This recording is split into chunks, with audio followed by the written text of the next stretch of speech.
কৃষি ভালোবাসি, কৃষি সমৃদ্ধি। আসসালামু আলাইকুম বন্ধুরা, কেমন আছেন সবাই? আশা করি ভালো আছেন। আজকে ছাদ বাগানে এসেছি, সামনে শীতকাল, তো শীতের সবচেয়ে যে ব্র্যান্ডেড সবজি সিম, সেই গাছ রোপণ করার জন্য তো আপনাদের সাথে শেয়ার করব, তাই এসেছি। এই যে দেখুন, আমার এই যে সিম গাছ রোপণের জন্য আমি বাক্স তৈরি করেছি, তো আপনাদের সাথে শেয়ার করি। ছাদ বাগানে চাষের জন্য এই কাঠের বাক্স খুবই উপযোগী। এই যে দেখুন, আমি সিম চাষের জন্য বাক্স তৈরি করেছি। 40 ইঞ্চি লম্বা, পোস্টে মানে পাশে রয়েছে 20 ইঞ্চি, আর উচ্চতায় রয়েছে 25 ইঞ্চি।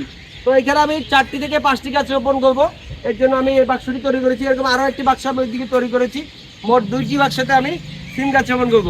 তো কীভাবে আমি মাটি তৈরি করতেছি এবং কীভাবে বীজ রোপণ করতেছি, এটা আপনাদের সাথে শেয়ার করবো, তাই এসেছি।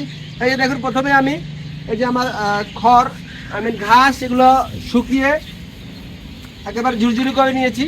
এগুলো আমি মাটির নিচে, বাক্সের নিচে দিয়ে দিব। এই যে দেখুন, কাছের থেকে একটু দেখান। এই যে দেখুন, বাক্সের নিচে দিয়ে দিব। এতে হবে কি, পানিটা জমতে পারবে না, পাশাপাশি সারের কাজও করবে। এগুলো পচে গিয়ে সারে রূপান্তরিত হবে। এই দেখুন, আমি দিয়ে দিলাম এই প্রথমে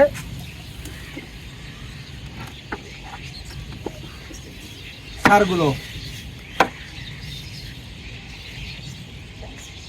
এগুলো একরকম আমার ছাদও পরিষ্কার হয়ে গেল, আর সাথে সাথে মাটির যে যোগান এটাও হয়ে গেল, সাথে মাটির উর্বরতাও বৃদ্ধি পাবে। এখন দিয়ে দিব মাটি। এখানে মাটি এবং বালু আমি মিক্স করে রেখেছিলাম, সেগুলো এখানে দিয়ে দিব। দেখুন,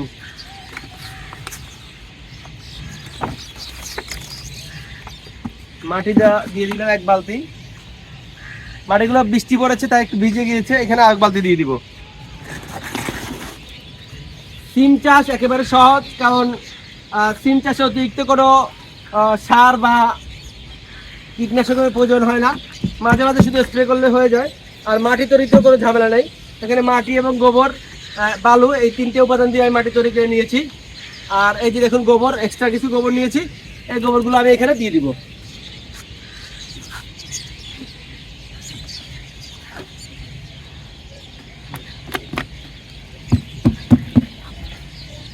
এই যে দেখুন, মাটির উপাদানগুলো সব আমি ঢেলে দিয়েছি। এখন আমি শুধু এগুলো একটু মিক্স করে নিব।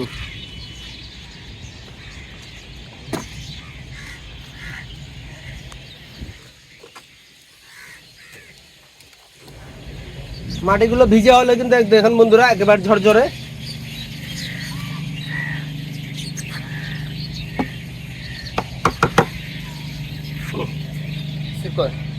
দর্শক বন্ধুরা, আমার মাটি তৈরি অলরেডি শেষ। তো এখন আমি বীজ রোপণ করে দেবো। এই যে দেখুন, আমি সিমের বীজ নিয়েছি। তো এই সিমের বীজগুলো আমি প্রায় 4-5 ঘন্টা পানিতে ভিজিয়ে রেখেছি।